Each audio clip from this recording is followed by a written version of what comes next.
Okay, you guys, I really tried to shorten down this video for you, but there's just a lot of great content. So I'm starting off by mixing Redken Freehand with 30 volume. It's so important that you weigh this product. So right now I am mixing a full bowl. It's 40 grams of Lightener and 2 ounces of 30 volume Pro Oxide Developer. I absolutely love this consistency for balayage because it's just so fluid, it stays in place, it has a dry outer shell, and it just makes balayaging so much easier. So right now I'm mixing it in kind of like a figure-8 section and kind of whirling it around a little bit. This just prevents the product from splashing up because it is super fine. So first I'm going to start off by sectioning the front from the back. I am going off my client's natural part. And as I section out the back, I'm going to be doing diagonal back sections about 1.5 inches. The brush that I will be using today is the chip brush. I really love this brush because it makes balayaging really simple. It's super blendable and it's really fast to apply. So as I bring this color down, I'm not going to be touching the hair that's underneath, so I'm just painting the surface of the sections. Another reason why is because I'm going to be doing more of a melt technique. Her hair is super fine, so I don't want those ends to be super saturated to where it looks like an ombre. We just want it to be super nice and melty and still have that depth underneath. So what you'll notice is that I'm painting the outer corner of the hair, just doing a 1 point, but on my next section, I will only be painting the middle of the section. So there will be no color on either points. I'm just going to create a point that goes right up the middle. This helps to separate the color to where it's not always hitting in the same area. And now that I have 2 points on either side, I want to build some color in the middle of the hair.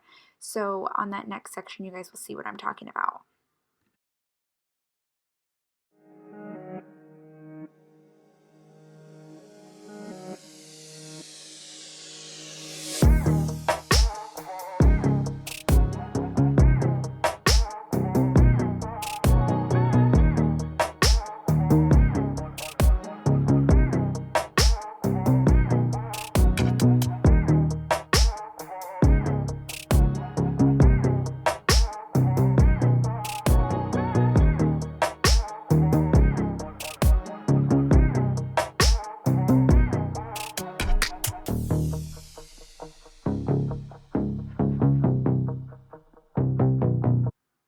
Okay, so now I did 2 sections in a diagonal back. Now my next section, I'm going to go a T-parting in the middle, and this section is going to be a gradient section. So when I'm balayaging, I always start in the middle and work my way up and build product onto it. So as I work up to the top, the product buildup is going to be less and less, so it's going to really fade out and blend. So that means that the ends are super saturated, like to where you cannot see the hairs, and then as we work our way up, you'll be able to see through that color a little bit more, meaning that the color is not going to be as saturated, so it's not going to get as bright as those ends. In my classes, I like to say more product, more brightness. So the more product that you have on the hair, the more brightness and lift you're going to be able to get. So the less product that's on the hair, the less lift you're going to see. So I'm going to continue with this sectioning pattern, doing a diagonal back on each side and then teeing it off until I get to my last 2 sections. Then it's just going to be 2 horizontal sections back to back. You'll also notice in my next few sections, I do go ahead and part out that underneath. Her hair is super fine, but I'm taking big sections, so this is going to help, 1, give me more control, and 2, help to preserve more darkness underneath and more depth.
Okay, so now I'm going to be working on the front now. I'm doing a diagonal forward section.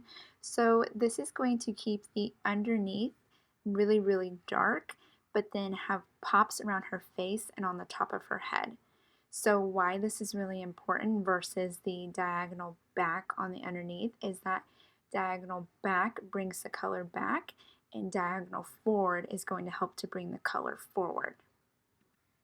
I'm going to be showing you the right side of the head, and then whenever I get done, I do go ahead and repeat it on the left side. Just for sake of time, I did cut that side out.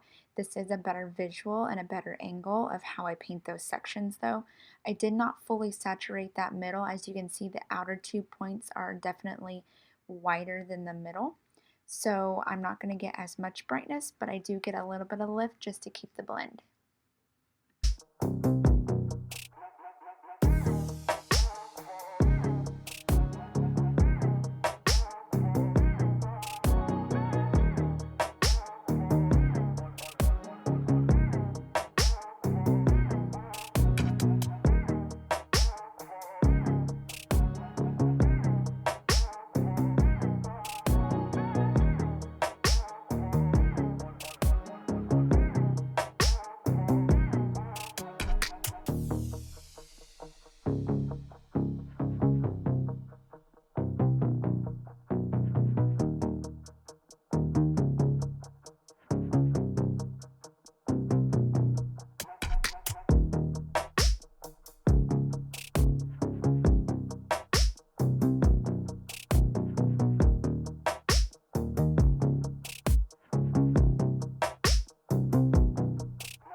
So now I'm going to start spraying cat onto her hair.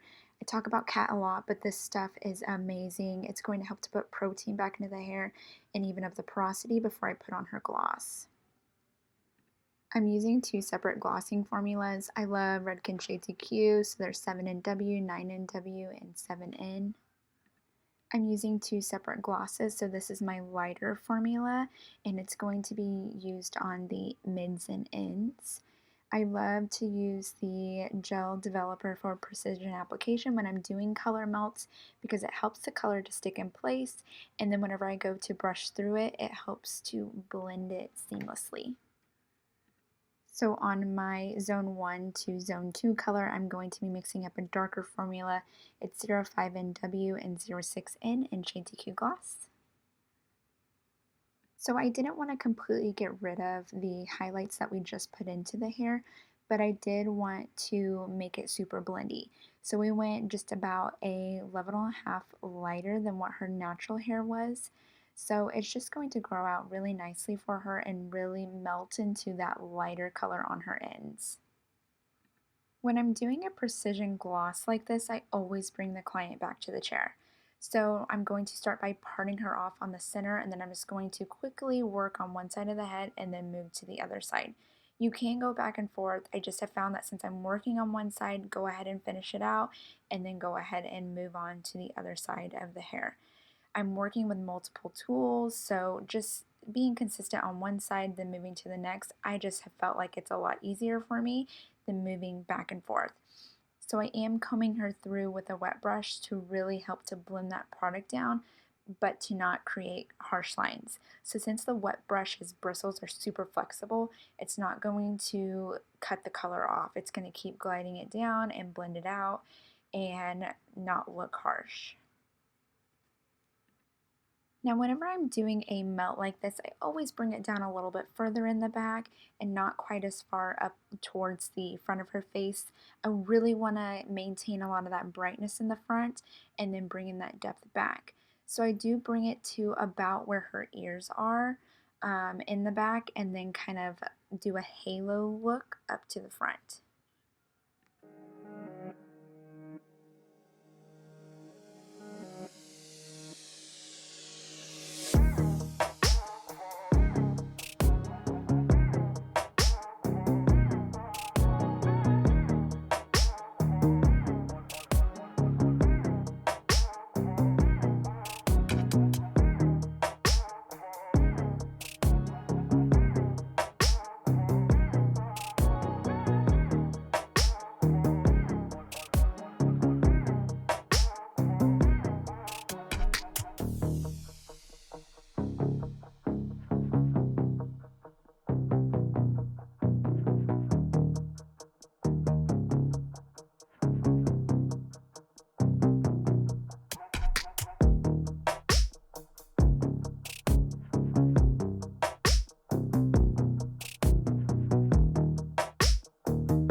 Now that I'm done with that root color, I'm going to go ahead and put on the lighter color onto the mids and the ends.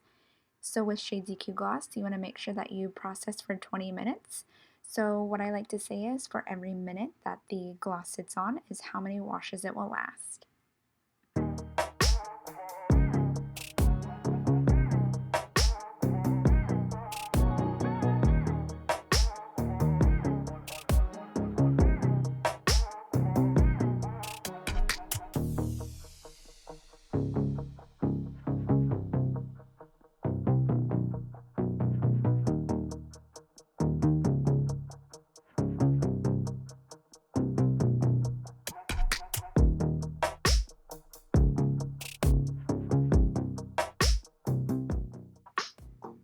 And there's our finished look. Let me know what you guys think below. Don't forget to like and subscribe for more content.